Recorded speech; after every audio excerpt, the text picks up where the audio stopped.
Let's continue. Oh. One shoe. Interesting. Silent battlefield. Stretch. And the stretch.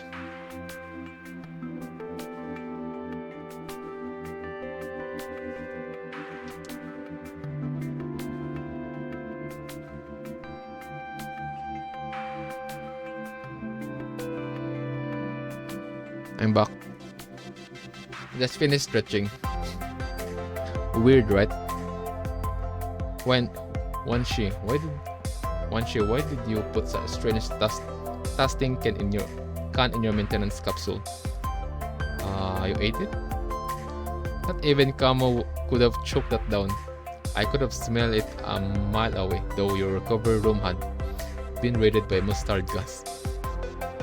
Camu's noisy voice projected from the direction of Wanchi's recovery room. Through the open door of the recovery room, Wanchi sees the cans that he had put in the cabinet. Kamui accidentally discovered a slightly swollen metal can in Wanchi's storage. It reminded Wanchi of his distant past. Okay, backstory for Wanchi, I think. Broken stone slabs and steel bars stand in the ruins. Smoke and dust in the air cast an oppressive haze on the area. The surrounding craters speak to the kind of devastation wrought on this land. All flows quietly along the terrain, filling craters along the way and finally gathering in recesses of the street. A pair of military boots steps into a puddle, causing black ripples to disturb the oily surface. The ripples bump into a mechanical arm submerged into the oil. Right at that moment, the mechanical arm seems to receive a signal, steering it from the silence. It twitches wildly, grabbing onto the surrounding wreckage as it tries to free its broken limbs from the crushing weight of the ruins. Finally, its attempt at dragging itself out is ended by a dull thud of a gunshot. Looks like there are some stragglers. I thought all property near the Southern's defense line, defensive line, were alerted by the large-scale clean-up and suppression operation led by the Egrets. Okay. New faction. The shooter slings the rifle on his shoulder while it's still cooling down, and looks down at the corpse he had just stopped from moving. Wanchi, the file I'm looking for still isn't popping up on this scan. What about you? Come on, is that you yawning again? Are you working or what? You could say that. Wanchi. You fell asleep again. Forget it, I'll just... Troy, you should probably lay down for a second. Hearing the sudden sound on the silent comms, the construct known as Troy performed a tactical roll to the side, avoiding a burst of air as it ruptures by his ears. It was the sound of the attack from a large croc suddenly appearing in front of Troy, building debris and remains of smaller crafted fall of its torso. As Troy raises his hand and aims at the large crafted, a silver orb of light fires from the direction where he last stood. Wait, God. I'm having a flashback. Hold on, Chutamate. Wait, let's go back to Selena.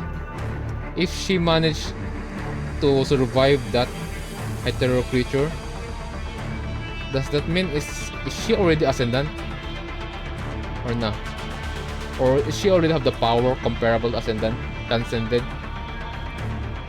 Because again, the first person, that's the last time I saw that happen, surviving from the punishing virus is Rosetta, right? And she's still working fine. And now the latest one, it's Selena. And you know what's unique here? It's a hetero creature who's like taking control of her, right, chat? And she got saved by our commandant, by the node. Anyway, let's go back to the present. Let's talk to the present, chat. Alright. A silver orb of light fires from the direction where he last stood. Following the blast, the craft begins to disintegrate from one of its arms. The mechanical joint shatters into fragments and splashes into oil-filled crater. Finally, a silver orb of light penetrates the fractured memory shell towering off to the side. It falls backward from that inertia of the impact, leaving mechanical residue on the ground. Another bite of the dust. Take 5. Troy gets up and looks back. He sees Wanshu, who is standing on the overlooking precipice off in the distance. Stretch his arms and then lay down lethargically. Hey, knock it off. Quit sleeping on the job. Relax, that was the last one. What makes you say that? While you were running around looking for the data files, I was here scanning for enemies and taking them out. I didn't even have to move on an inch. Quick and easy. Fine, whatever. Troy sighs, then climbs over a structure and continues to search the ruins. Anyway, the ruins sure are quiet. Hey, Wanshu, when did you join Strikeforce? Now that you're awake, I figured I'd ask while I still had the chance. You've been dozing on and off, so I didn't want to bother. Does off again? It just happened by some weird twist of fate. Perhaps due to Wanshu's sudden response overcomes or because he was not expecting that answer. Either way, Troy slips while climbing the crumbling wall to the ruins. Right as Troy is about to fall off the wall, he hears the revving of an engine underfoot. A faint white light appears underneath him, steadily catching him in the midair. Scared me there for a sec. Troy pats his chest with a free hand, then places his feet back on a sturdy section of the crumbling wall. After regaining his footing, he continues to climb. Fate, it's nice. I hear that scouts don't have to go to the front line. That's why I joined. But you Strikehawks are in a league of your own. Yep, a solo. Like some sort of elite team, yep. You again, I'll repeat again the first time we introduced Strikehawk. I said that the equivalent of Strikehawk in real life is Special Ops, right? One of the highest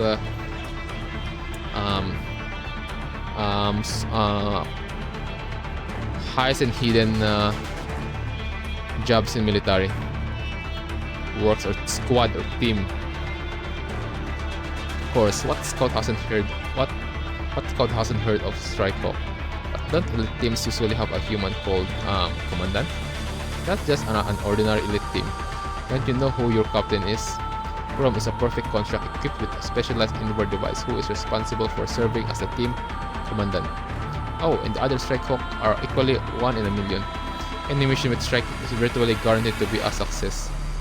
You don't say. I just thought there was something special about our captain and Kamui. How could you be so oblivious to all of this? You don't know how much I envy you. As for me, my combat abilities are as ordinary as they come. All I can do is run fast and keep my mouth shut. That's why Commander Nicole assigned me to this mission. You're cool. Honestly, I may not be afraid to fight corrupted, but I won't be the first in line to fight them head on. So thanks for the help just now. It was nothing. No need to be so modest. It was the honest compliment, just take it. After climbing to the top of the crumbling wall, while chatting with Wanshu, Troy can now scan the large area below. Troy sees the bodies of corrupted and human remains piled up on the ground, alluding into a tragic battle that had taken place here. Troy bows his head in a moment of silence, then jumps down from the crumbling wall and continues onward. Surely enough, the city was lost during the post-pandemic age too. But scenes like this bloodbath here are the real reason I won't step foot on the front line. It's ridiculous that soldiers pay their lives in exchange for a total retreat. We're supposedly bound by duty to carry out other orders.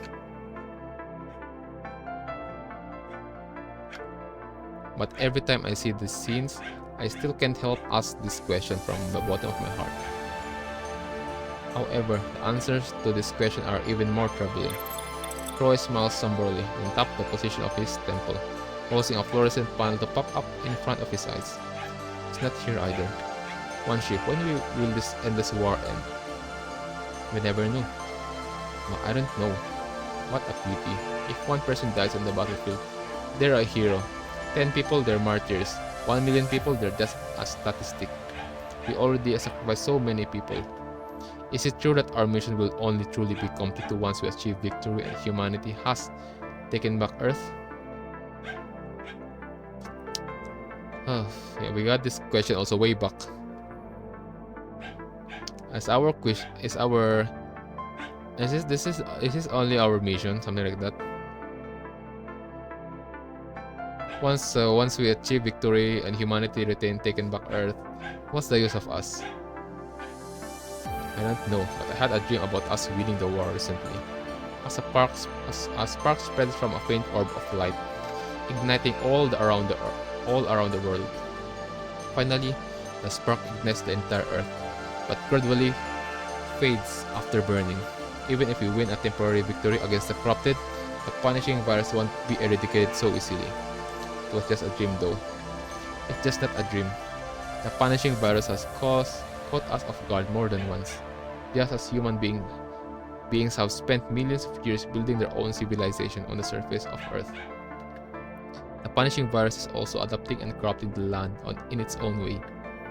If we don't find a way to eradicate it, when conditions such as environment and time align, one day the punishing virus will evolve into one existence beyond our comprehension. Well, but at least it hasn't come to that yet, has it? It's always best to plan ahead, but we still need to live in the present, right? Sure. Link becomes silent again.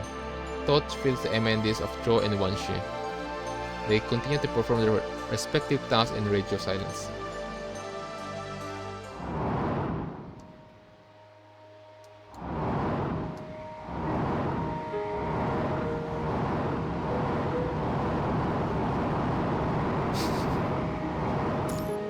Gear? Wait, hold on. Let me just BR shot, 3 minutes, just 3 minutes. Let's continue. Here.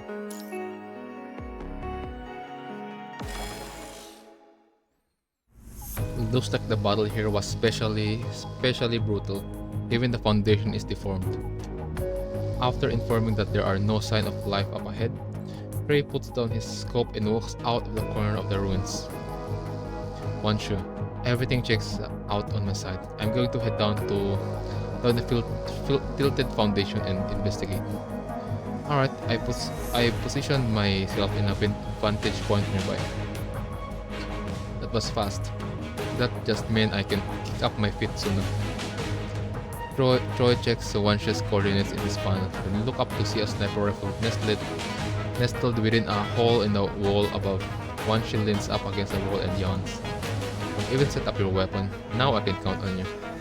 Troy leaps forward and arrives at a cluster of buildings under the deformed foundation. But you noticed it too, didn't you? The marker for the file we've been looking for is flashing in the ruins. We'll finish our mission once I recollect it. Copy that. Let me check the scan. Alright, I should be able to enter from here. Two collapsed stone slabs at the right and left and right support each other, forming a space just big enough for one person to enter and exit.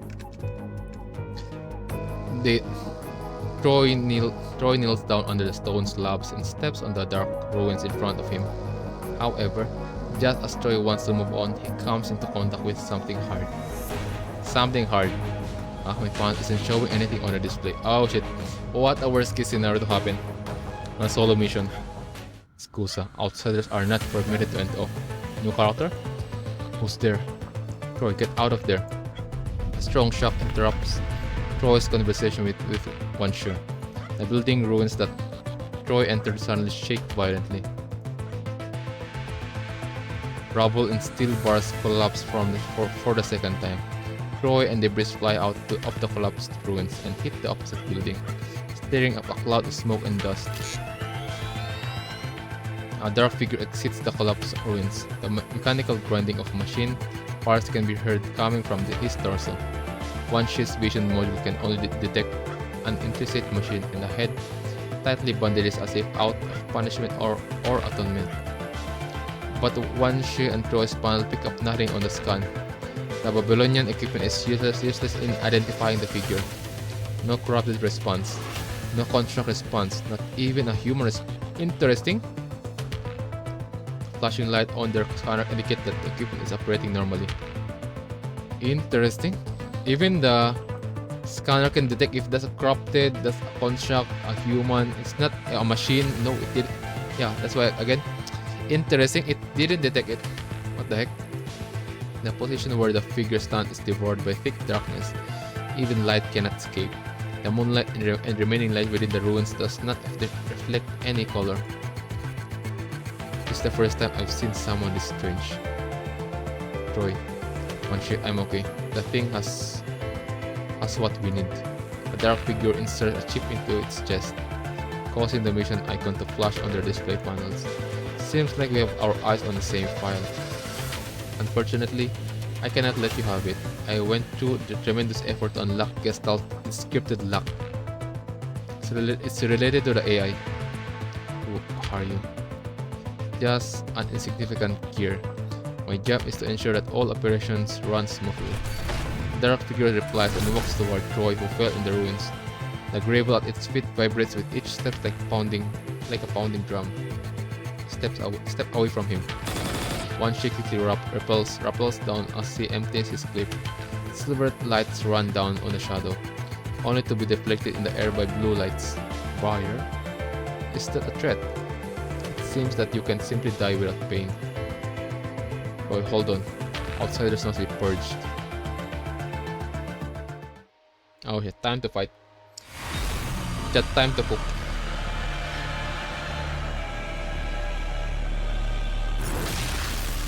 Never mind, it's automatic. It's automatic. I need to move away from it first. Grapple. One away. Show me that.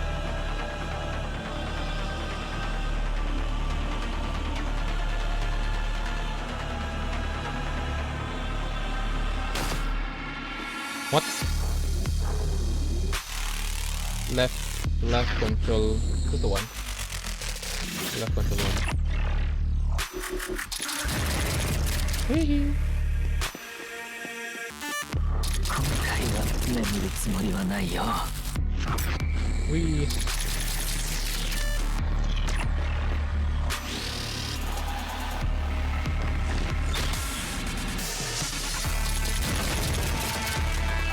What's next?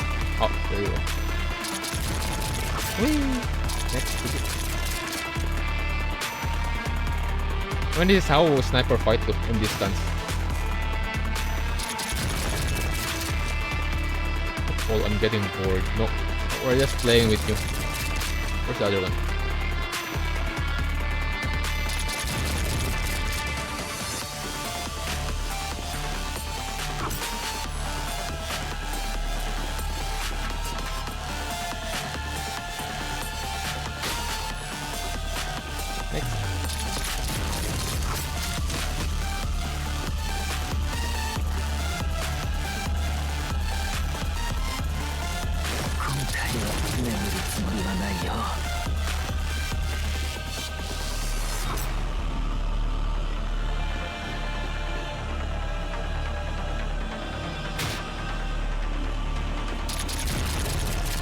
The other one.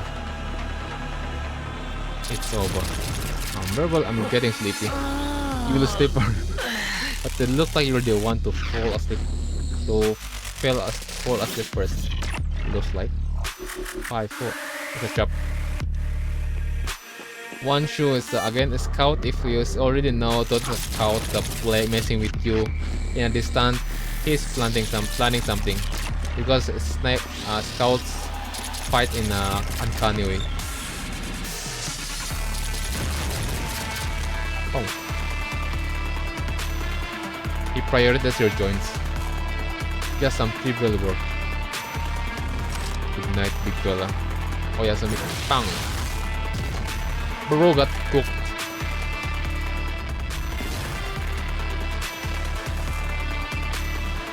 Bro got cooked. I'm coming right now, Troy. I will heal you. Sorry to trouble you again. It's okay. Daijoubu. How did I go near it, bro? Never mind.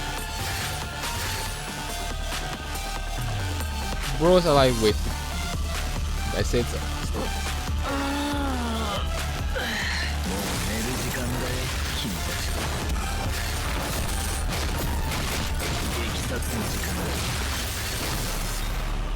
Oh, you've got... Nope. I have to... Bro got cooked. Bloody human. Wanna know. Oh shit. Gear grabs Wanshi by his head and lifts him off the ground. As I was saying, what are you fighting for? Wanshi's lips move faintly, spitting out the battle fluid on the gear. He cannot see the figure's expression, but he can see that the light source on its body gradually changes from fluorescent to dark red. How blasphemous and banal. Gear slowly lifts up Wanshi, then throws him into the ground, rocking the ground from the force of the impact. Wanshi's body slightly bounces into the air from the impact. Just as he is about to land, Gear catches him by the left leg. Individuals deprived of faith are merely mundane shells, vulnerable and meaningless. How disappointing. Gear speaks, slamming Wanshi to the ground on both sides like a doll on the hand of a child. Gear lifts Wanshi above its head, then slams him down again. You may be weak, but you still manage to withstand a beating. Foolish one. This continues for some time, but the thrashing from Gear appears to be slowing.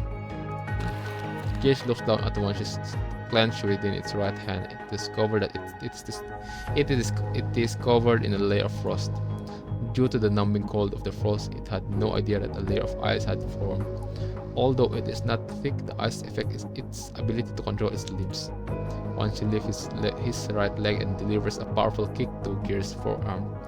Coupled with the numbing frost on the joint of its right hand, Wanshi is finally able to free himself from its clamp. After seeing Wanshi break away, Gear immediately swings his left hand to catch its prey again.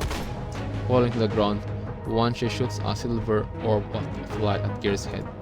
Right as the orb of light is about to land at direct hit, Gear turns its head at an awkward angle and deflect the shot, barely grazing the armor on its cheek with a trail of glistening sparks. The beam shoots off into the sky. Is that all? Trivial scum. Grievously wounded, Wanshi smirks as if to indicate that the attack was not as trivial as Gear was led on to believe. It quickly turns to look in the direction of the orb of light. It turns to discover Troy, which it has previously sent flying, floating in the air. Only once Troy firmly wraps the orb of light around its hand does Gear see the attack's true form. It is a silver conical claw attached to a transparent composite rope. This thin rope, which is now attached to Gear's frozen right hand, is connected to a snare gun wielded by Wanshi. Slip tight. Wanshi tosses the snare gun behind Gear and quickly rolls to the side, flying behind the enemy. The snare quickly wraps around Gear and tightly snares its limbs.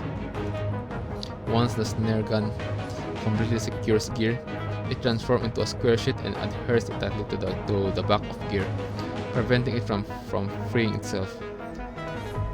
At the same time, Troy grabs the silver claw and flies over a raised section of the ruins, then quickly descends to the other side. Troy's injuries cause him to collapse onto the ground, kicking up a cloud of dust and smoke around him. Then the thin rope hoists Gear up, leaving it hanging in the air. Dragging his left leg, Wanshi limps over to Troy and helps him up. Troy plants the claw into the floor. Then Wanshi drops a frost grenade next to the claw. Right as Wanshi and Troy leave, the grenade activates and freezes the claw to the floor of the ruins. Looks like our equipment won't hold out much longer. How have you delayed all of the enemy intel? No, I can seem to send it. And it seems like something in the air is jamming our signal with Babylonia. Troy points out, but Wanshi looks in the direction of... Oh my gosh. Yeah. But as Wanshi looks in the direction of his finger, all that can be seen is the thick cover of night that has imprisoned the entire area in darkness. Moonlight tries to pierce the dense layer of cloud, but only a dim glimmer of light reaches the ground. Nothing on the scanner.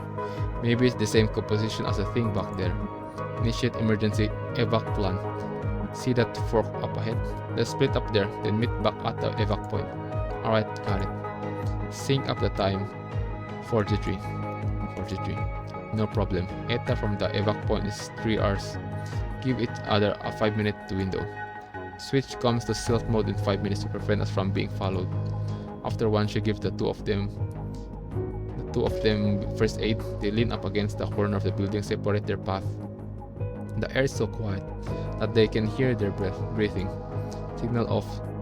Entering stealth mode. Dito. After the final confirmation, Troy and One Shi get up and break off in different directions. Right then, One Shi hears Troy's voice coming from behind him. One Shi, don't you get yourself killed. Right back at you. After saying goodbye, they part away in the moonlight and walk toward the ruins before them. We're back to gear. The ice crystal began to gradually melt under the high temperature generated by gear. Clenching its right fist, gear breaks the composite rope and ensnaring its body and smashes into the ground with a heavy thud. Then the Nazion. Run if you so dare. Wretch fools. Preparation must still be made for the path that will lead us to Sage. Sage Machina? After losing its counterweight, the rope snaps and falls limply to the ground. Gear throws the composite rope still clinging to its body aside and look in the direction in which Tro and Wan Shi had left. This may take longer than anticipated, but all potential threats must be eliminated. Wan Shi arduously makes his way through the abandoned city and crater-filled streets. Moonlight cascades on the broken buildings, casting overlapping shadows like the tenebrous depths of a lake. The night breeze passes through an open building and blasts Wan Shi with a hot wind and gravel. Ravaged by war, buildings throughout the city have toppled to their foundation. Some are no longer covered by roof, others are now only empty shells. A disjointed building that still remains standing up ready to collapse at the slightest gust of wind and sand. The monotonous scenery continues to extend in front of Wan Shi. No matter where he goes, he sees similar ruins. Looks like the painkiller have stopped working. The dormant pain begins to resurface, disrupting each of his data circuits. The several pain causes Wan Shi to stumble to the ground. Wan Shi, now's not the time for a nap. Keep going, or else Chrome's gonna yell at you again. Survive, but I'm spent. Wan Shi's eyesight begins to tremble slightly. The sound of the wind in his ears becomes distant. He feels himself drift away from the world like the sensation does before falling asleep. Now's not the time to sleep. I can't. What a wrong time to sleep. Oh. Someone's here. Right as Wan Shi's body is about to forcibly shut down, his vision module, due to his injury, a figure appeared before him.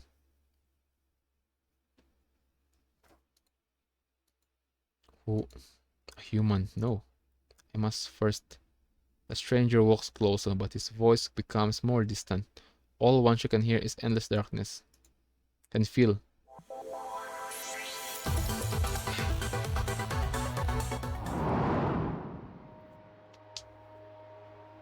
Interesting.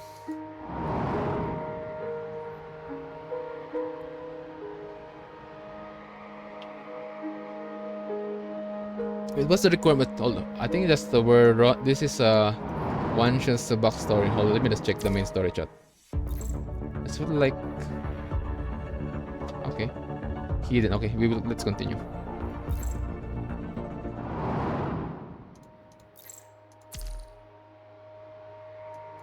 $4.15 gamble.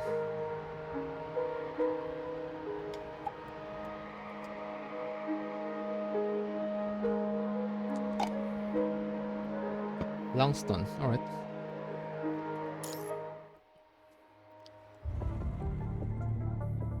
The light blue flame at the bottom of the transport craft burns up the debris on the landing site, creating a circular area for hovering. The wind pressure generated by its hovering blows the clothes worn by the constructs hitting on the ground.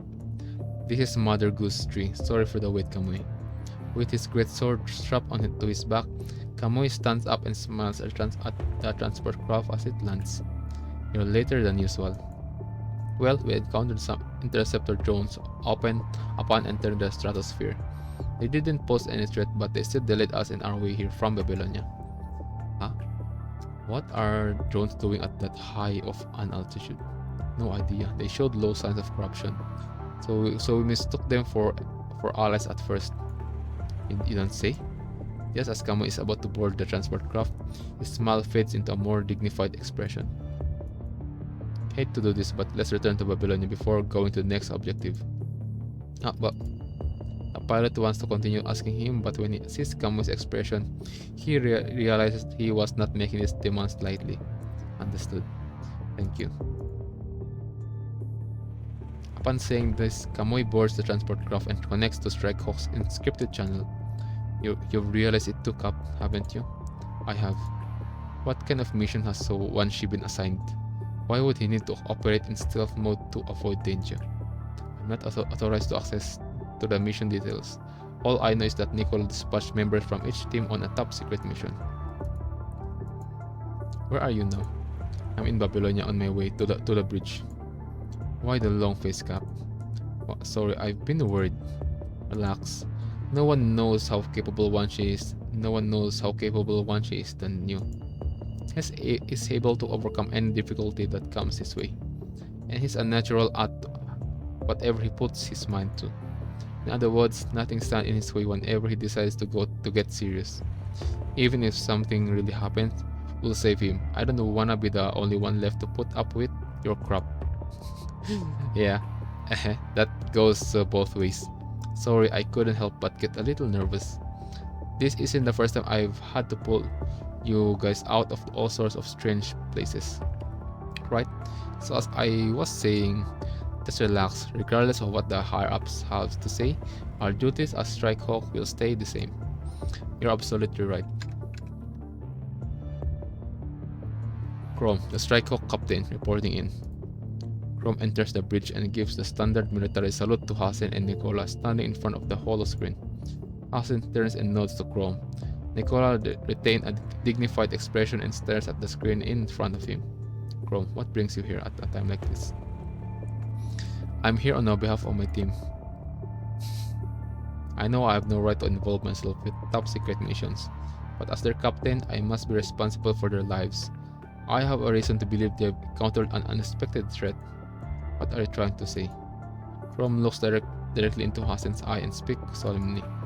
I am here to request permission for Strikehawk to carry out a rescue mission for Wan Shi and the other dispatch on a top secret mission.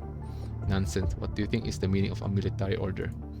After hearing Chrome's appeal, Nicola finally shifts his gaze away from the holoscreen in front of him to Hasen and Chrome. Military orders are missions that soldiers must obey, sir. I don't object to your order. However, I stand here on behalf of those involved with the hope of minimizing our losses.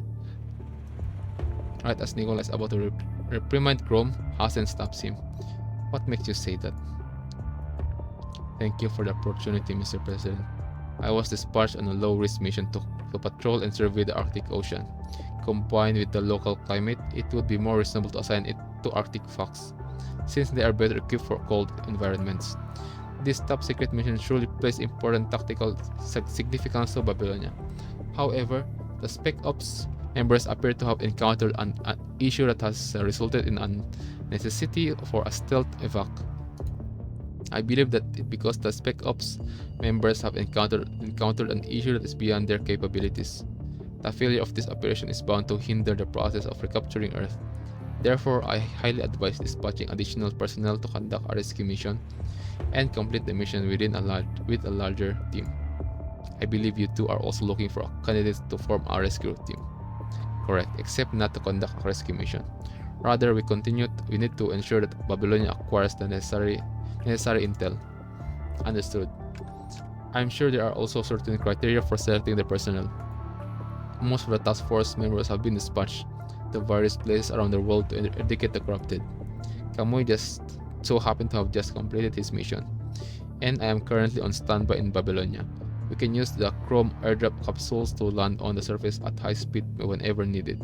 So I propose that we are the best candidates for this operation. Impossible.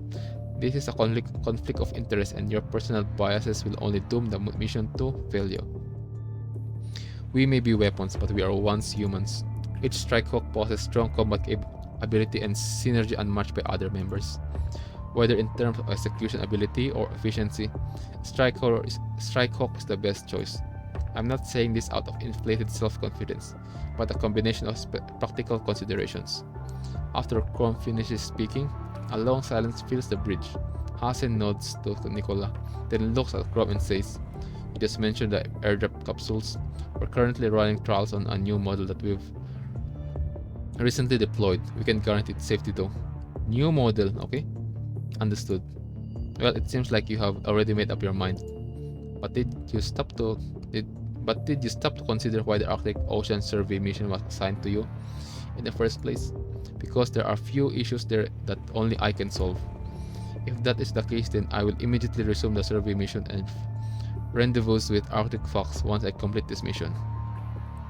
I heard Asimov say that the modifications to your frame are still in trial phase.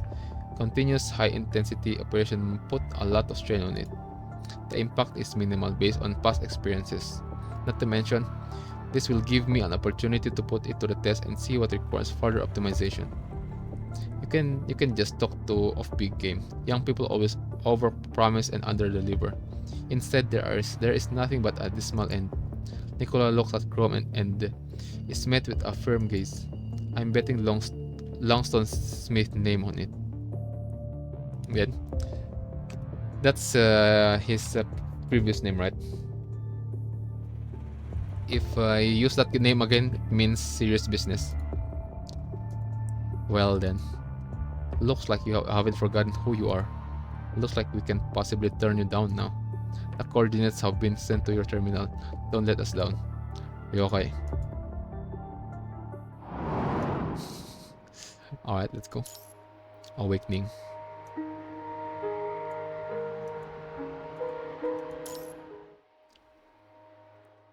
The pure white world is stable and sweet.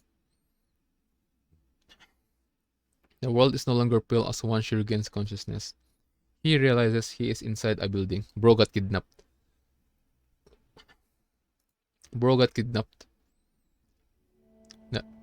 The surrounding walls are covered with neat and orderly knife scratches as if someone was counting something. However, there are far too many scratches to count now. Wanshi tries to send activation signal to his limbs, but his attempts are futile. Guess I can't move. Right as he tries to assess the damage to his body, his vision is filled with the black hole of a muzzle. I wouldn't move if I were you. Oh, it's a dude.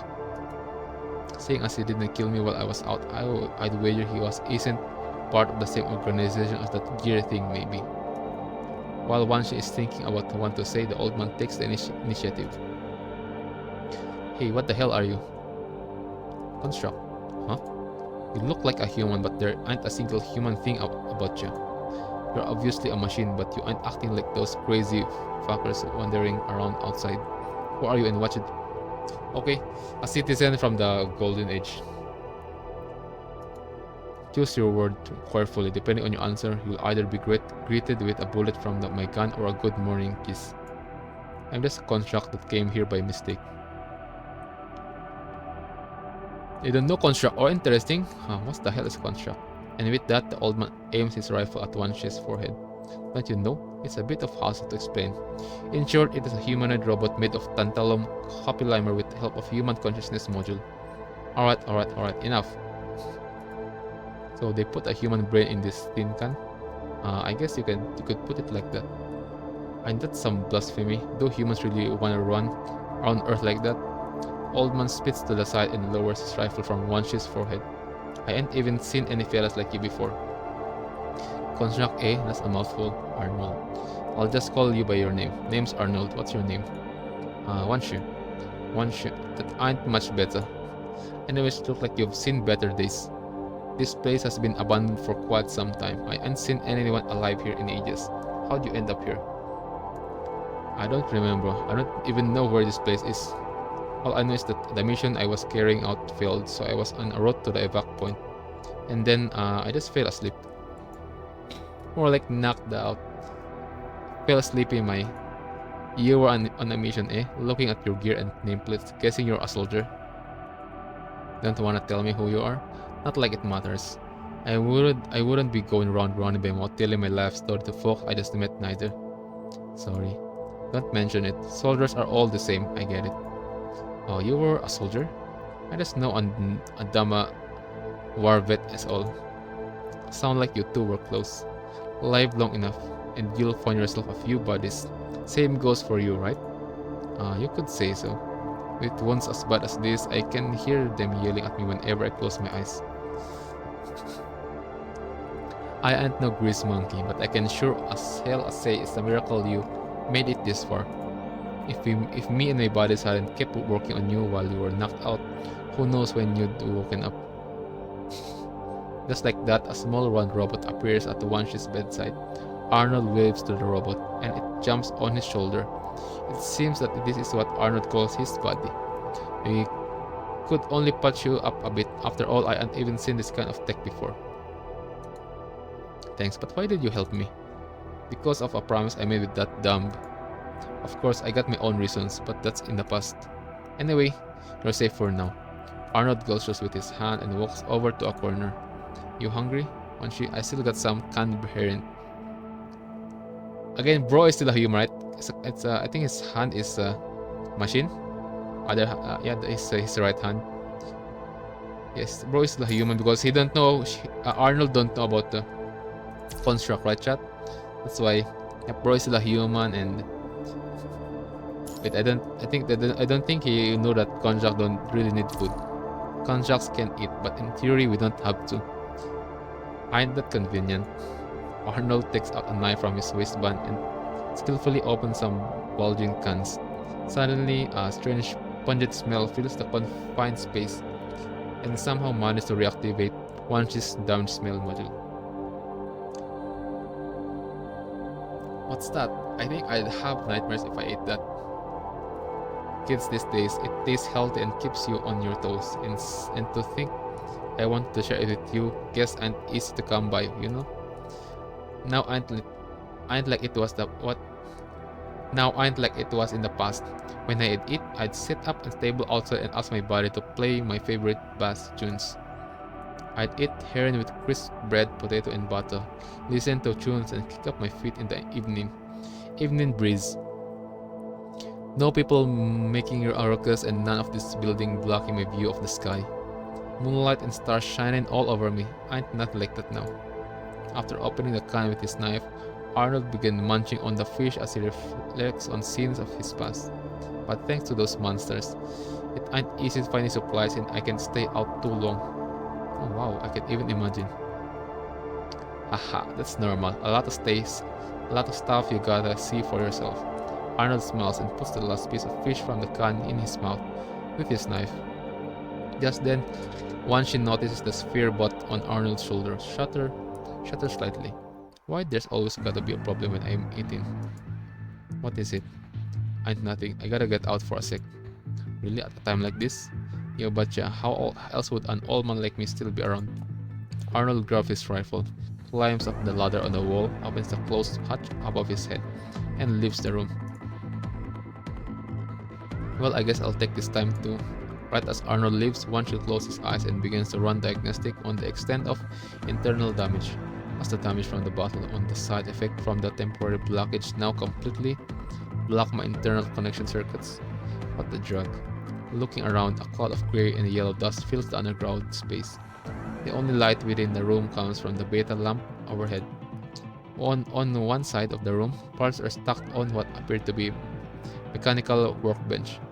However, the layer of dust indicates that this item has been not be used in quite some time.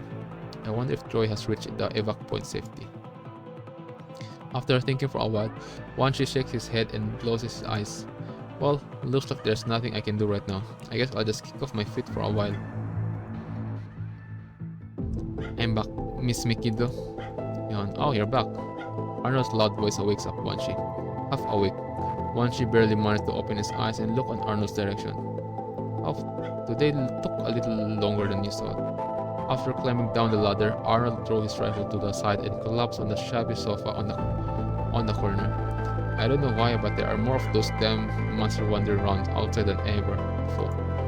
They're wandering around like a herd of sheep. Could it be? Don't worry about it, I took care of them already. Arnold reaches from his windbreaker, then quickly points his finger out in front of him like a shooting gun. All the top actors used to do this. Oh, you don't say. Kiddos don't understand why women used to feel head over heels for this kind of thing. Arnold's mouth curls into a half-hearted smile. He crosses his legs and reclines on the sofa. I wonder if these monsters are acting so strange has got something to do with labeling you as some sort of fugitive.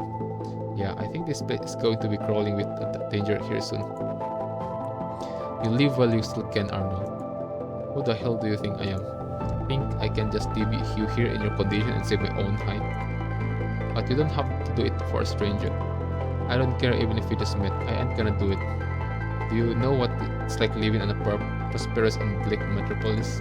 City folk turn a blind eye to those around them. That's how awful society was like during the Golden Age. People used to care about each other. We won't read about that in those data files of yours. Changes like that in society can be recorded in those files with just few words or statistics. I've seen this kindness of humanity experience the indifference of society. Human society flourished for a time, but then they become indifferent to each other. I can watch people survive in each indifference and selfishness. I ain't gonna join them, and I sure as hell ain't gonna be like them. But that don't mean I hate humanity. Quite the opposite, actually. We can't just give up on the others, no matter who it is. Calling it escaping sounds nice, but it's really just weakness. I don't wanna see this kind of weakness in humanity. So that's why I live here alone with my body. But I still can't sit by and ignore the lives of others.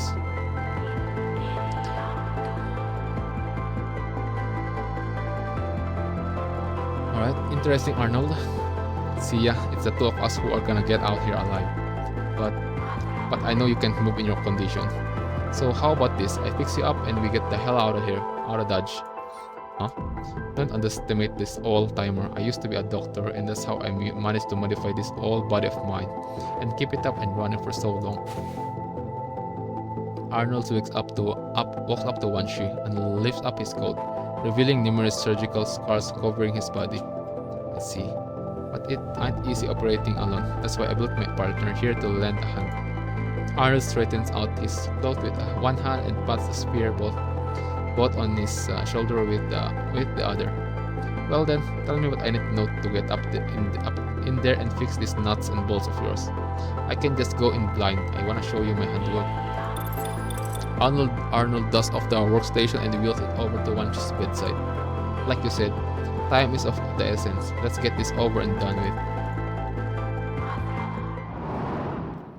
Wow. Bro is like a uncle out of nowhere. Arnold's like an uncle out of nowhere. Lamaw. Interesting. Echoes of the past. Okay, let's continue. I mean, should be streamed. Let me check. 4 hours 16 minutes. Alright, doable.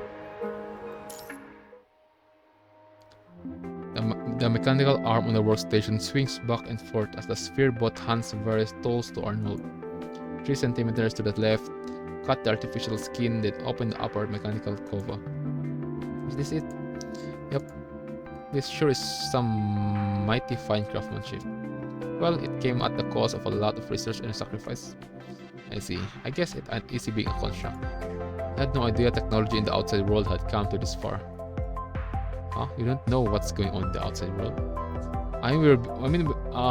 Arnold is busy on surviving stuff, and he's also modifying his body. So yep, he don't have like I said, he don't have time much about learning about other stuff outside of his specialty. Don't know, don't care. See, don't care. I don't know how long it's been since I left society and started living by myself out here in no man's land. All I remember is opening my hatch one day and the whole world has changed. See this hand? I imputed it when it got infected and started to fester. That's why it's modified the way it is now. Luckily, this part of protective gear only came at the cost of a hand. Wow, impressive. Of course, who the hell do you think I am? Who hadn't heard of Arnold back then? Arnold. Listening to Arnold speak, the sphere bot handing him tools suddenly kicks him in the face. I completely forgot. Thanks for reminding me, bud. It's alright, enough about the past. I've long abandoned everything I once had. As for the protective equipment, it ain't as powerful as you, little buddy. I built this little guy out of scrap metal. I picked up from the dump. There's just enough to keep me going. Me and my partner are like on an island cut off from the outside world. I see. Think I can borrow the body of yours, Arnold? Sure, what for? Arnold stops his work and grabs a water bottle from the cabinet off to the side. He squeezes it into his mouth, but only a few drops dribble out. After that, Arnold throws the water bottle aside and grabs the sphere bot off his shoulder and tosses it next to one shoe. Try connecting it to my temple. Like this. Arnold pulls a connector from the back of the sphere bot and attach it to Wanchi's head. The surrounding environment suddenly changes. The dingy underground room becomes a spacious white city. The bricks and stones that built the city pour out from the ocean above, pass through Arnold and Wanshu, then splice into various buildings within the city.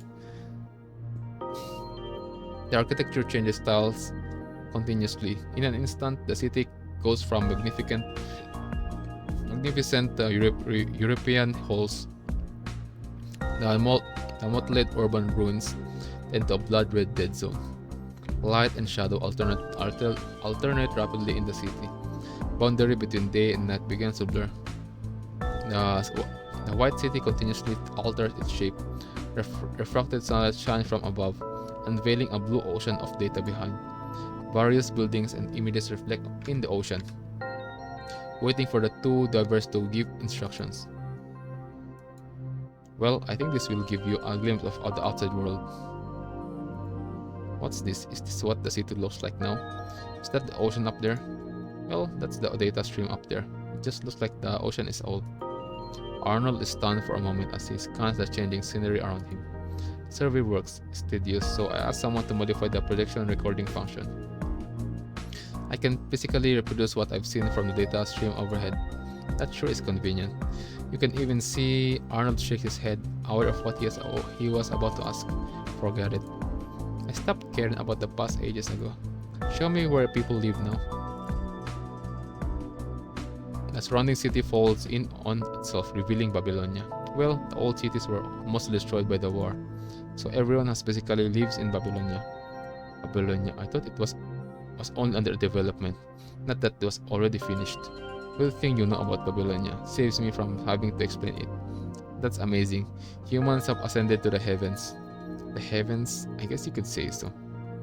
In short, human beings live, develop, and proliferate in preparation to recapture Earth at every moment. The scene of Babylonia gradually transitions to display the flow of people and construct soldiers being sworn into action. In the other side, cities have devolved into battlefields. Constructs continue to charge corrupted, fighting and dying in battle. Scenes of devastating appears around Arnold and Wanshu. Survivors and constructs fight bravely against the corrupted, unleashing destruction on the surface. It is really the world we live in. Yep, this is the world. This is what happening globally. Why are we trying to recapture Earth? Why? I still don't know the answer to that question. You've thrown yourself into this war and you ain't got an answer. Is that because you're looking for one? No, I don't think so.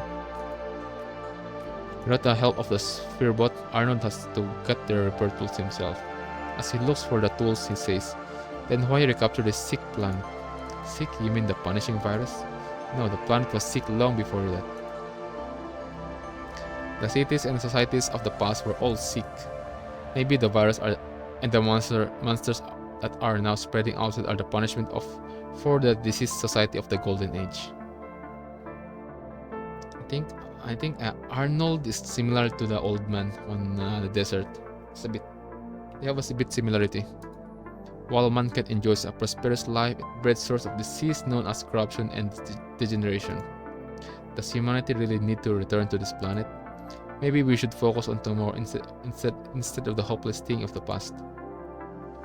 What's the point of sacrificing so much to recover Earth? I think it's so mankind can return to Earth one day. Do you want to return Earth? Do you really want mankind to have another golden age? Finally, finding the right tool, Arnold returns to Wanshi and continues work on the next section of the repairs. Honestly, I've had my doubts on the collective goals of mankind for some time now. Humanity's path to achieve their goals is paved in whitewashed lies, yet we continue to work toward this goal. Just like before, huh? I've never been determined to win at all costs like those around me. In the long war, a ray of hope shines above every construct. In order to win a menial victory, they use their own flesh, blood to pave the road to humanity's ultimate goal. I have had countless dreams that humanity ended in tragic defeat. The flame had grown so weak that darkness finally came. After a brief struggle, the mote was finally extinguished. I had thought and tried, but now I realize that personal effort paled in significance when faced with our current reality. I am too exhausted to think about answers now. Isn't that perfect then? Use this time to abandon this rotten earth. Throw away all the troubles and thoughts, all the travesties of human history. Travel to the stars and begin a new era. I can do that. Because I've made many dreams about another potential future. Eventually, the surviving humans will bathe in the first light of dawn. In this dream, there stands my comrades who have maintained conviction as am I. My comrades look at each other while smiles of satisfaction. A civilization that humanity only spoke of once again become a reality. We finally return to Earth and save ourselves. Only confused, cowardly, and wavering. I feel unprecedented emotion standing before such a world. I feel an overwhelming sense of triumph and elation. But that was just a dream. I also imagined that humans of the Golden Age would regain their faith that was once so close at the heart. But dreams will eventually be broken. Humanity is doomed to repeat mistakes time and time again. Disease will only be followed by new disease. You're right, we must all wake up from our dreams eventually. But in making our dreams come true, there is always something within my power. Once she quickly switched the projection around Arnold, countless bricks and stones form a war-torn battlefield. The projection of the battlefield gradually enlarged, showing Wanshi rushes to the aid of those wounded in an attempt to save them from the throes of death. And if we stop here, are we not betraying our comrades? The same comrades we have fought with this achievement, to achieve this dream. The same dream in which we share in each other's smiles. Looks like you've got more moxie than I thought. Find something you can do yourself, eh? Nothing great or noble, but a way of life that you can live with your own right. Yeah, this way of life might be a little selfish, but I hurt a lot of people and contracts in the past because of what I've done. So what? Who cares? Everyone has their own way of living. You and me both. I was a loner during the Golden Age. When I came here to get far away from society, I knew the outside world would criticize me. But had I not left, I probably wouldn't even be here speaking with you. I and no one got the right to talk about a life of selfishness. In the end, it just depends on your Arnold interrupts into violent coughing fit. He covers his mouth, but one sees his blood dripping between his fingers. Oh shit, bro is sick. With his infected, Arnold smiles, wiping the blood from the corner of his mouth, and continues using the tool in his other hand to connect the exposed mechanical circuits. And nothing to worry about. I'm used to it.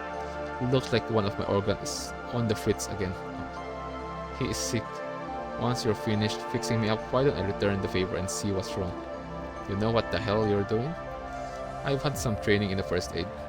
Ha, let me fix you first and we'll go from there. Wow.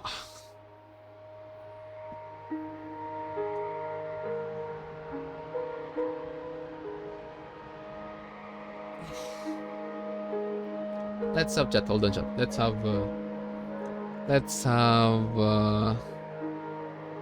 10 minutes break. All right. Encounter. Find anything cap. Find anything cap.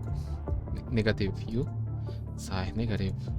Kamui and Chrome walk out from the both sides of the ruins and reconvene in front of a huge pit to exchange intel.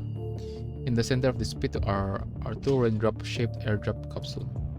The high temperature of open entry had severely deformed the airdrop capsule's exterior. After opening the hatch, hot air continues to emit from within the cabins. I've never seen those interceptors drones we run into during our descent. It looks like they were deliberately trying to slow us down. Well, our mission is different this time. Wretched bastards, what are more of those fools from Babylonian doing here? There's been enough delays already. Gear? Yep, it's gear. A dark object flies toward Chrome and Kamui. Instinctively, the Strike-Hawk separates us in the nick of time. After finding his footing, Chrome scans the flying object and discovers that it is a mechanical head emitting static electricity. It's Troy from Arborus. Oh, never mind.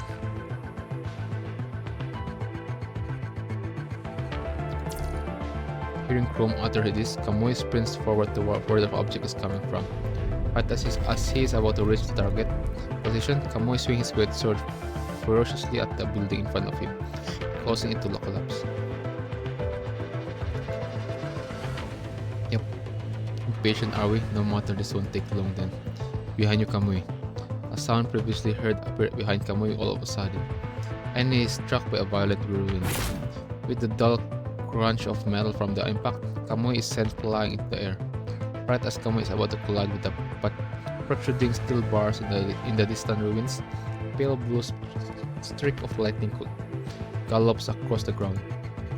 In a flash, the lightning grabs Kamui and pulls him up along the wall with the steel bars. Thanks, Cap. The lighting gradually dissipates as Chrome reaches the top building Kamui's with. So it looks like we found a culprit behind all of this. That's not a corrupted. Watch out, that's no ordinary enemy. I'm looking for that full dress in white. Do you know where he's hiding now? Nothing I can disclose currently. Oh, with the look of your nameplate, you must be from the same squad. If I kill you, that should throw him out of hiding. Give it your best shot. Cap, let me go. I'm gonna smash his face in. Wave his great sword in the air, while Chrome tightened his grip at Kamui's hood. We just need to buy time so we can find one shoe and retreat. Alright, got it. What a waste of time. Oh. Okay, that's so fast. Frog in the well. After who knows how long, Arnold is just about to finish maintenance on one shoe. With no room for error, sweat drips down in his cheeks.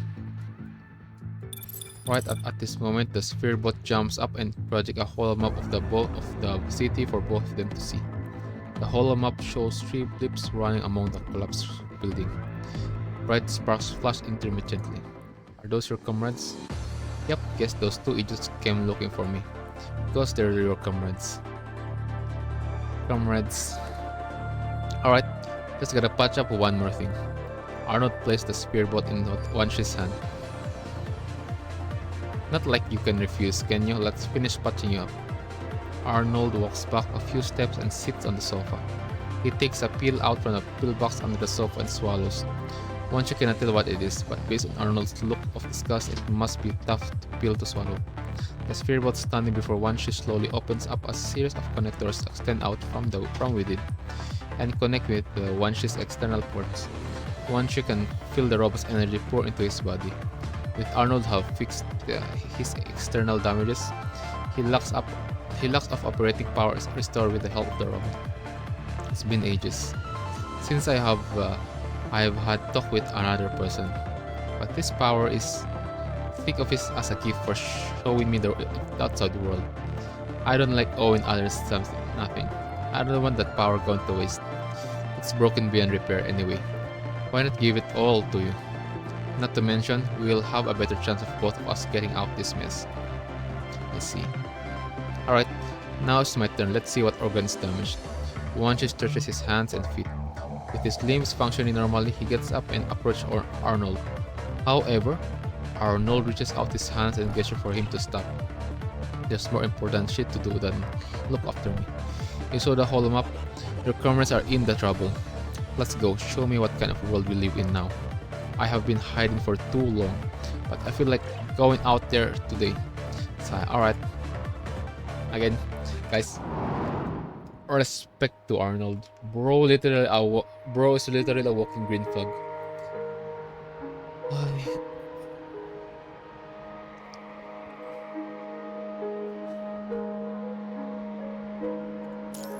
Journey's end.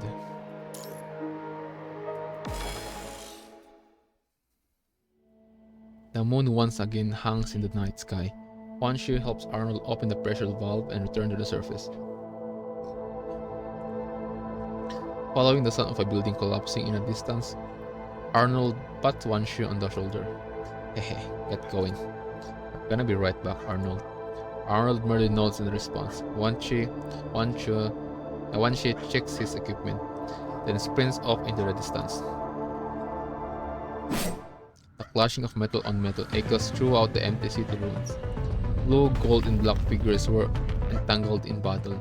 A sheer force of weapons colliding turns the surrounding gravel into dust. Chrome and Kamui try to distance themselves from the onslaught of close-range attacks from Gear. However, they are only met with a barrage of bullets from his heavy machine gun. Following the barrage of bullets, Gear unleashes another fury of close-range attacks. Chrome and Kamui grit their teeth as the enemy suppresses them with a wave after wave of relentless attacks. This bastard is on a whole other level. But we can't be defeated this easily, guys. That's why. So I'm kind of curious. What is Gear? Again, he is not a corrupted. He is not a construct, nor like a normal robot. There is no way. On how strong he is, I think this is a new creation. A new faction, something like that. Because a lot of stuff that's been starting to reveal on this, on the recent chapters. Let's keep going. Fools, why can't you just embrace death and wait with us for the Sage to return? Sage again. Kamui and Chrome respond with a two-punch attack.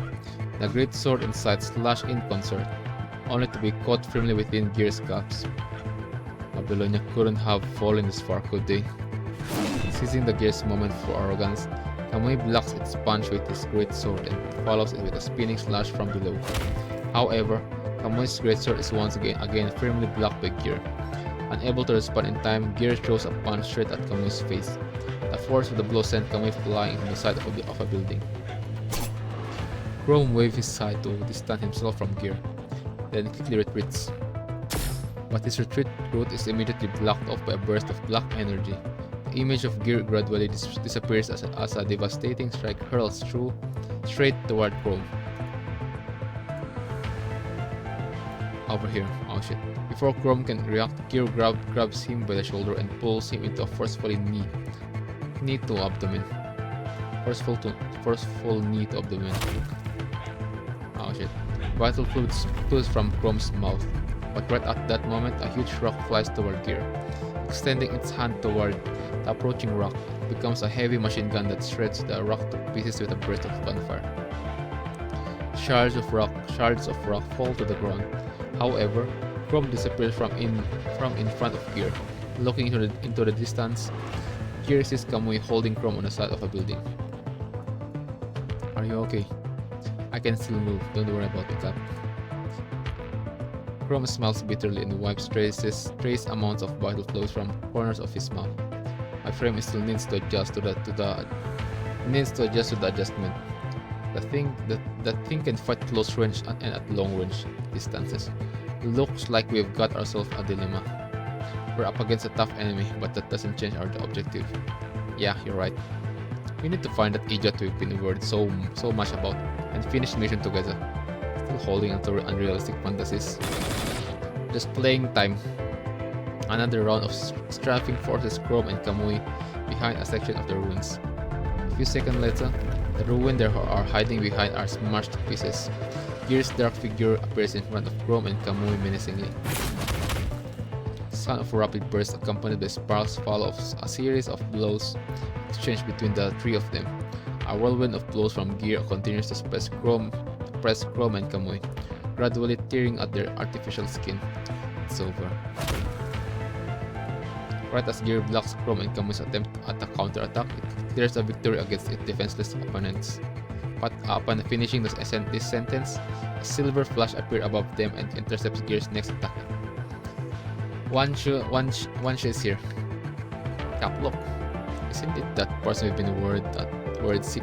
Oh, how you finally come out of hiding. I didn't think you were still operation after sustaining such a heavy injuries. Several silver white orbs of light descend from the sky, forcing Gear behind cover a few meters away. Orbs of light splash on the surrounding ruins, stirring up a faint white mist. Enshrouded in the mist, the tired look of Kamui and Chrome show faint signs of relief. The cavalry finally arrive. One shield lands between the three figures. Gear prepares to take out its gun and shoot, only to be interrupted by One Shi's grenade. When the grenade detonates, a large amount of mist and smoke fill the space.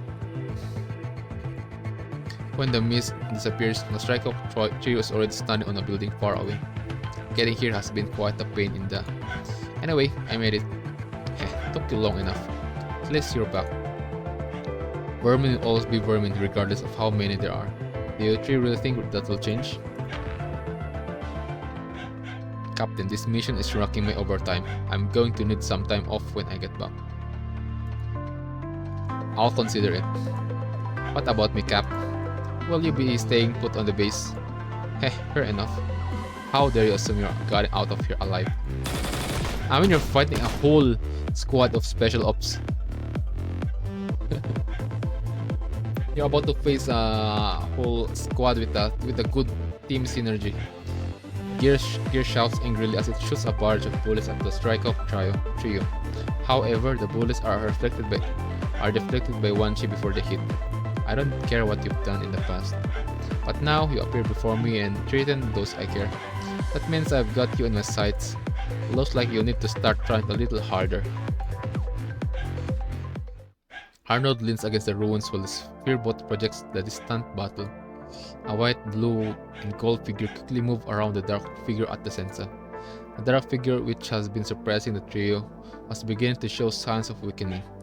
Now the trio is continuing to force its retreat. Are they what's living on Earth now? With a still body like that, you could easily do so many things far beyond the abilities of us ordinary folks. They continue to feel the emotional effects of battle. They feel confusion and pain, yet they continue moving forward. Never abandon their comrades, never abandon hope. They aren't different from us humans. Hell, they're even more humane than us in some regards. Are you sure you want to stay here all by yourself, Hans? Holy moly! He's Hans' friend?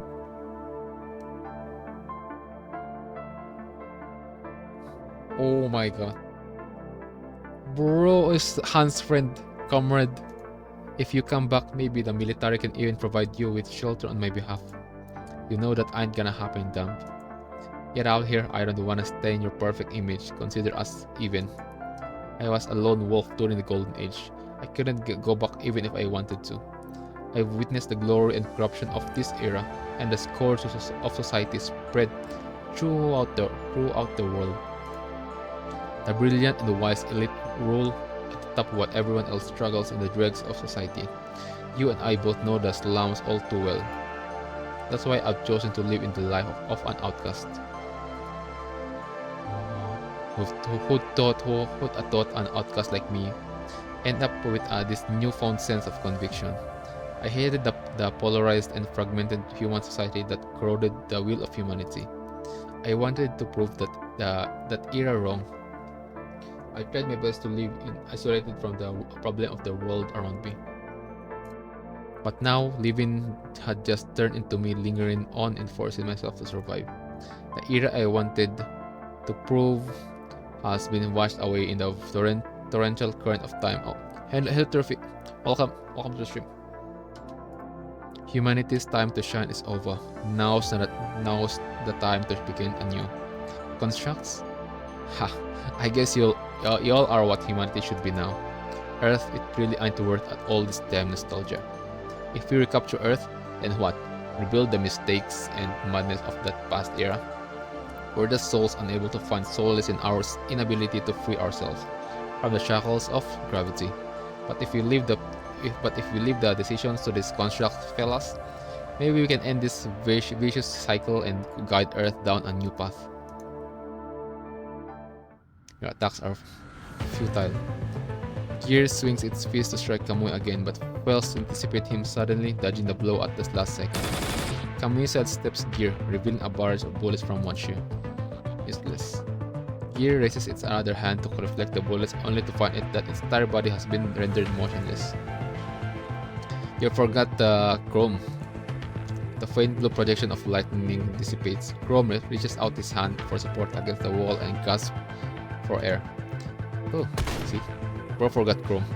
But at this moment, even though Chrome is vulnerable to an attack, Gear is unable to capitalize on opportunity amidst a barrage of bullets aimed directly at its head. His only option is to fall back. Just as Chrome was about to collapse from overexerting himself, Kamui appears beside him and breaks his fall. I'll dispose of the weakest link first. After being forced back, Gear turns to strike Chrome. Fortunately, the blow is firmly stopped by Kamui standing off to the side. The force of the blow pushes Kamui back several steps. His military boots leaves deep gashes in the ground. I won't let you break through my defense. Gear lifts its foot to kick Kamui, but right at that moment, Wanshi knocks it off balance with a volley of bullets. The strike hook trio's unrelenting attacks continue to push Gear back through the streets and buildings. You must be joking. Even the chariot. Okay, new word. Okay, guys, a new word right here. A new word. I didn't know you playing PGR. I mean, a lot of you guys didn't know. Even one of my mods doesn't know that I'm like streaming PGR now. Yep, we started playing PGR. Chat, those who are new here. We started playing PGR. Started January 27, and up until now,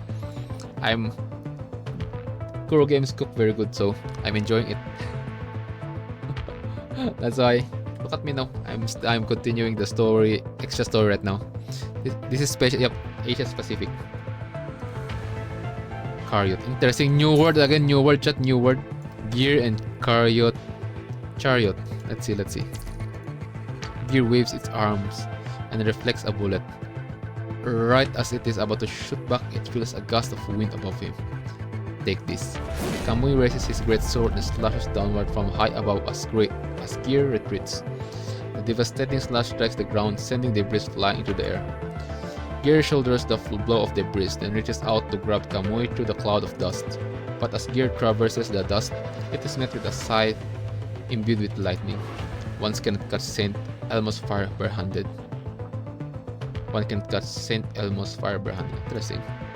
Retreating a few steps, Gear manages to stabilize itself and catch the destructive impact of the scythe. Right as it tries to grab hold of Chrome, you forgot to Wanshu. He is interrupted by a barrage of bullets from the side. Yep, Wanshu. Gear tries to block the incoming barrage, but an ebony greatsword appears in front of it. Can't block this now, can you? A greatsword slices through the lightning and bullets, straight for Gear's head. Following a dull thud, the strike sends Gear flying across the street and into a building. Is that all you've got? You're getting cooked. After pushing off the stone slabs that pin it down, Gear slowly exits the building. A faint current envelops it. The slash from the great sword should have smashed its frame. Instead, it only leaves the faint scratches on its helmet. Looks like we're back to where we started. Gear looks around to discover that the trio have pushed it back to where Wanshi first made his retreat. It appears so. We're back to where you wretched dog ran away from your tails between your legs. How sad. You'll lose here again soon, but you won't escape this time. Is that so? Who's to say? You're cooked, bro. You're cooked. Time to cook this dude. Time to cook this dude. Enough time wasted. I shall finish off.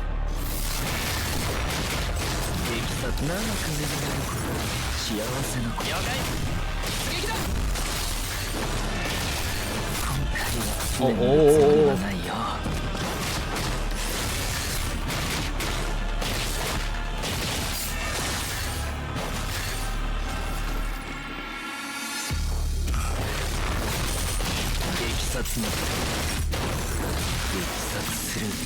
That surprised the shit out of me.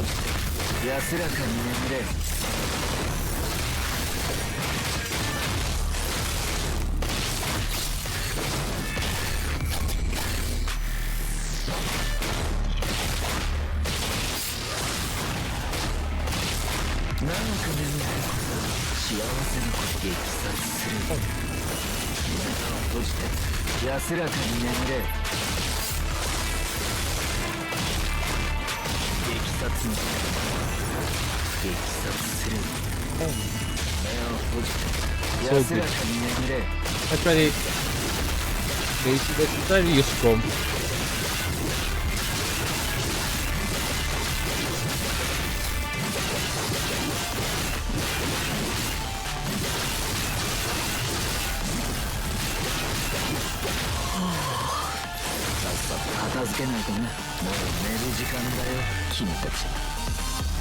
Bro got cooked, I said. Bro's running now. Bro is running. Who's the one barking don't run earlier on? Don't go. Sure, it's over.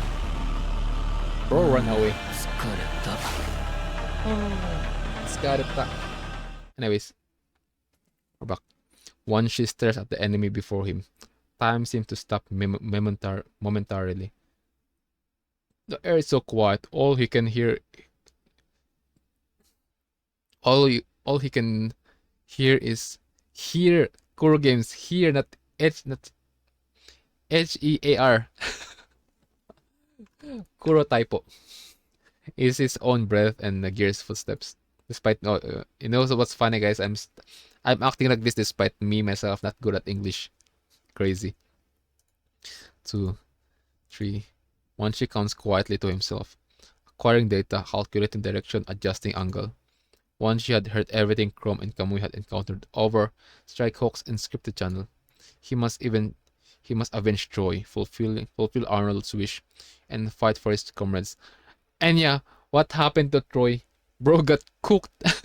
Bro just appeared in the beginning of this on the beginning of like I think this already can be called interlude for Wanshi, but yeah. Bro just appeared for like 2-3 part of the story and bro just vanished afterwards. More importantly, he must uphold his faith. In this solemn era, mankind has made countless sacrifices so that they can return to Earth. This goal is not in line with his own. He has known that for quite some time. However, in order to protect those he cares about from sacrificing themselves for this goal, Wanshi's course of action has long been set in stone. The best he can do right now is to help his comrades and shoot enemies down, not letting the fallen down become an unyielding flag on the battlefield. It's over. With the combined forces of the Strikehawk trio, the threat from Gear had finally been neutralized. Wanshi is like their linchpin in the Strikehawk's attack, perfectly complementing Chrome and Kamui's shortcoming. Although his attacks are not fatal, they are always there precisely when they are needed the most. That's the purpose of a recon. While Gear was on the defensive, it had forgotten it was fighting 3 people. The Strikehawk's flawless teamwork had formed into a singular impenetrable wall of attacks. Gear's attack had been disseminated. Its defense had been stripped away. Don't let up. Bang. One ship fires a silver orb of light straight at Gear. Chrome swings his sight, imbuing the orb of light with blue electricity. As calculated, the orb strikes Gear head where it had been weakened by Kami's great sword. It appears I underestimated you. Speaking its last mournful words, Gear collapses into the ground and stops moving. You got cooked. You're fighting a elite squad. Let's say special ops. As a team, okay? You're soloing them, which is not a good idea. Maybe if there's like 2 Gear right here, yeah, it's manageable. But there's freaking like one enemy here only. Well, this sure is quite the train wreck. Could you say that again? Well, at least it's over. Yeah, now we just need to get our hands on the target and we can call it a day. Once he slings his sniper rifle over his shoulder and walks toward Gear's remnants. Unbeknownst to the trio, a faint light shines upon them among the surrounding buildings. Wait, what? Okay, wait, huh?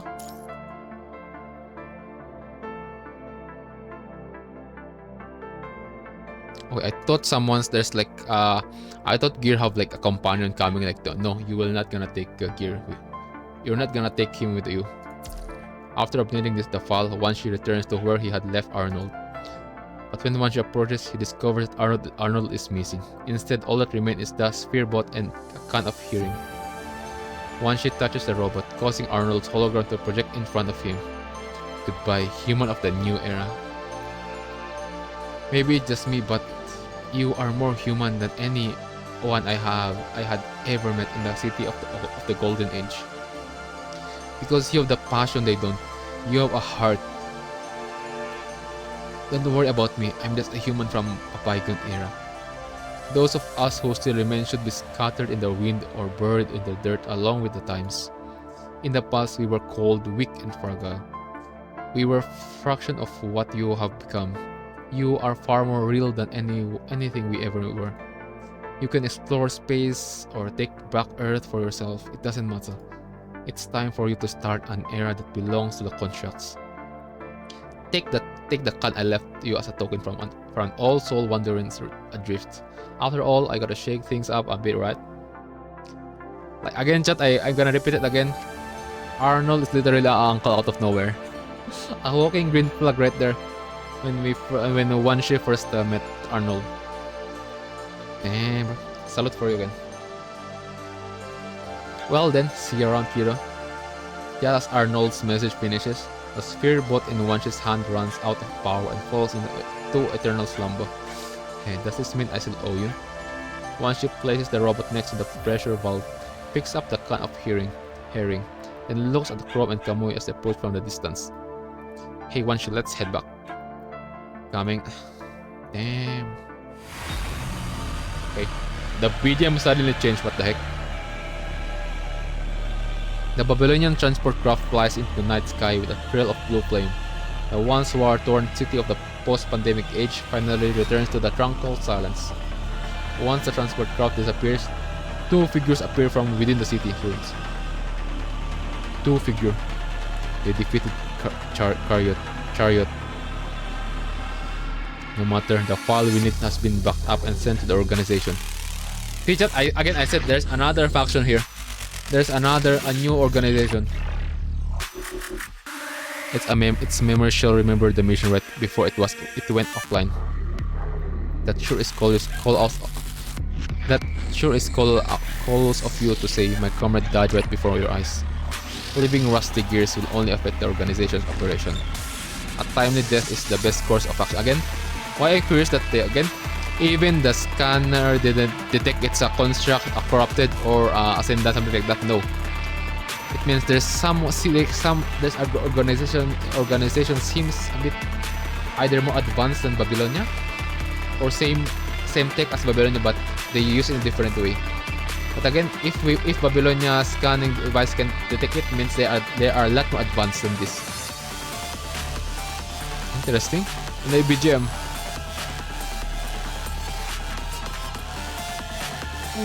Alright, fair enough. Have you finished cleaning up Chariot? Now is not the time to make our presence known to Babylonia.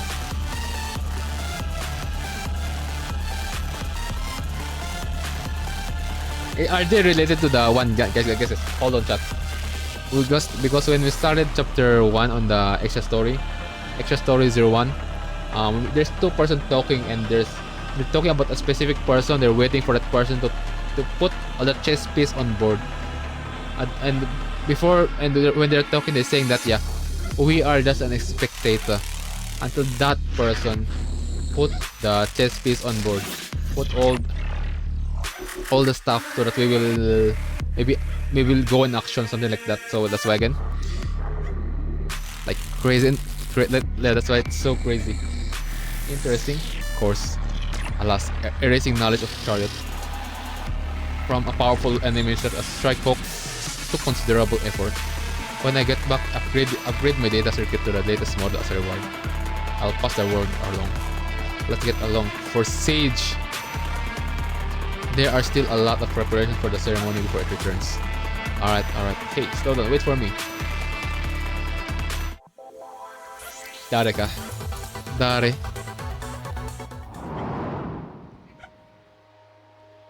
Interesting chat. It's so interesting.